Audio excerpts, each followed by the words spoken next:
Hello and thanks for joining us. This is TVC Media News. Now let's begin with the flood alert issued by the Federal Ministry of Environment's National Flood Early Warning Center, where it warned that 32 locations across 11 states may be flooded between the 14th of September to 18th.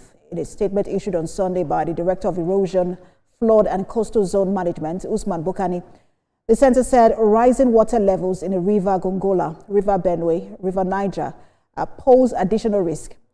The affected areas include Ganye and Natubi in Adamawa, Abinsi, Agio, Gogo, Ito, Makodi, Udoma and Ukmiam in Benue, Agima, Rukubi and Udogbo in Nasarawa, Beli, Serti and Donga in Taraba states, among others. The warning comes days after torrential rainfall in Zaria in Kaduna State displaced more than 470 children and destroyed at least 270 homes. On September the 4th, the National Emergency Management Agency said floods had killed 231 people this year, injured 607, while 114 remain missing. The Ogun State government is also warning residents in flood-prone communities to relocate immediately. The government says this is due to the expected overflow of rivers and a rise in sea levels in the coming weeks. Communities likely to be affected include Isheri, parts of Abeokuta, Ayetoro, and coastal areas like Mako, among others. The State Commissioner for the Environment, Ola Oresonya, says the flooding could occur between the late September and mid-October and may be worsened by heavy rains, tidal lock, and possible water release from Oyon Dam. He adds that the State Emergency Management Agency is on red alert, with evacuation camps already prepared. Residents are also advised to avoid borehole water during this period, while fish farmers are urged to harvest their stock to prevent losses.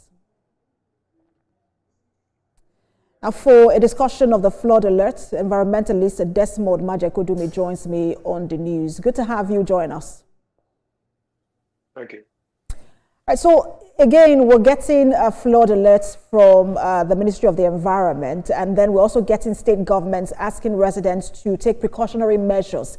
But I wanted to just find out if the government itself shouldn't be the one rendering these precautionary measures and what to make of the flood alert. Yes, well, I'm very impressed by the warnings that the meteorological organization have been giving over the last couple of years, but particularly this year and last year.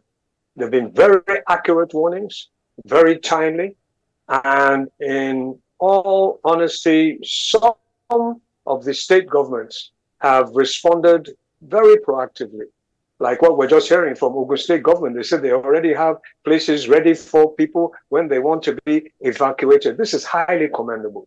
And definitely the people who are making those decisions are operating on a high level of intellectual understanding and also even spiritual understanding, because they're serving the people effectively. Unfortunately, some of the other states, from what we're hearing, the preparations are not very good at all. You tell people, you have to evacuate somebody who maybe was born and bred in that particular home, the only home they have, and then you say, okay, the floods are coming, move out. Where are they supposed to move to?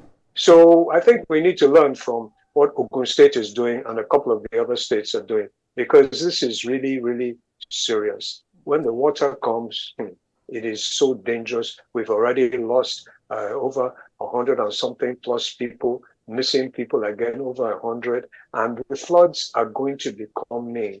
They're coming because there's heavier rain. And when the rain falls like that, they call it rain bomb. They know it's classified by the United Nations. It's called rain bomb.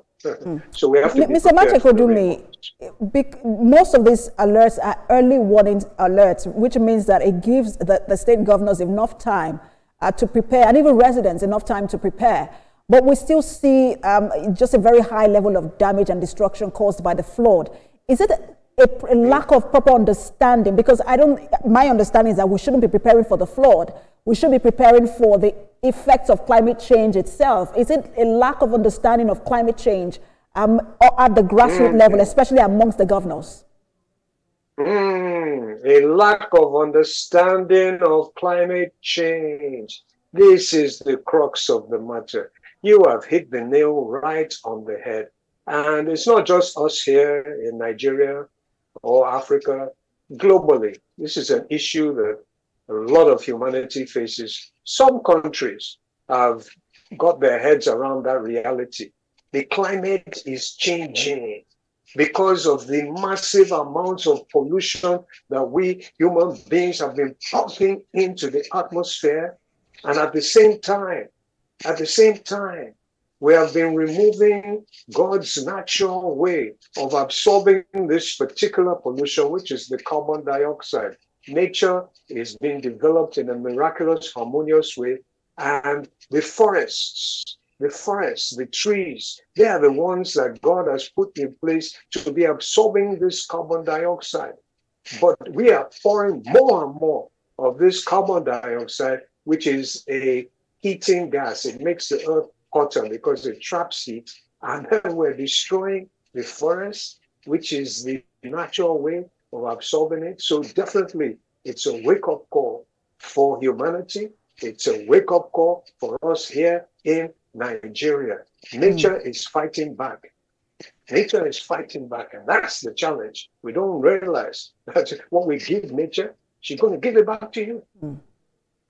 Thank you so much for your time. Always a pleasure to have these conversations with you. We hope that residents and state governors are listening. Mr. Maje Kodumi, environmentalist, a pleasure to have you on. Thank you very much. Plant a few million trees, bring the green back into our flag. Nigeria's flag is green, white, and green. Absolutely. Thank you.